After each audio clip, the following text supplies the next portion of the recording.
ഓരോ കുഞ്ഞും ഈ ഭൂമിയിൽ ജനിച്ചു വീഴുമ്പോൾ എത്ര പ്യുവറായിട്ടാണ് നമ്മുടെ കയ്യിൽ അതിനെ കിട്ടുന്നത് അല്ലേ?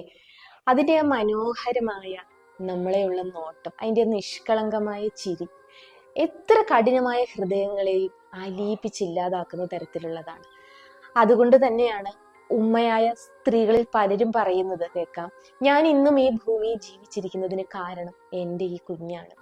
കാരണം അവർ തളരുന്ന സമയത്ത്, അവർ വീണ സമയത്ത്, അവർക്ക് മുന്നോട്ട് ഇനി പോകാൻ സാധിക്കില്ല, ഇവിടെ എൻ്റെ ലൈഫ് തന്നെ ഞാൻ അവസാനിപ്പിക്കാൻ പോവുകയാണ് എന്ന് തീരുമാനിക്കുന്ന സമയങ്ങളിലൊക്കെ അവരെ പലപ്പോഴും മുന്നോട്ട് നയിപ്പിച്ചത് ഈ നിഷ്കളങ്കമായ നോട്ടം തന്നെയാണ്. അതുകൊണ്ട് തന്നെ ആ ഉമ്മയ്ക്ക് ആ കുഞ്ഞ് എത്ര വളർന്നെന്ന് പറഞ്ഞാലും തൻ്റെ കുഞ്ഞൊരു നിഷ്കളങ്കമായ കുഞ്ഞു കുട്ടിയായിട്ടേ കാണാൻ സാധിക്കുകയുള്ളൂ. അതാണ് അവര് തമ്മിലുള്ള ബോണ്ട്. അതുകൊണ്ടാണ് സ്വന്തം മകനാൽ ആക്രമിക്കപ്പെട്ടിട്ടും ആ ഉമ്മ ആ മകനെ ആർക്കു മുന്നിലും കാണിച്ചു കൊടുക്കാതിരുന്നത്.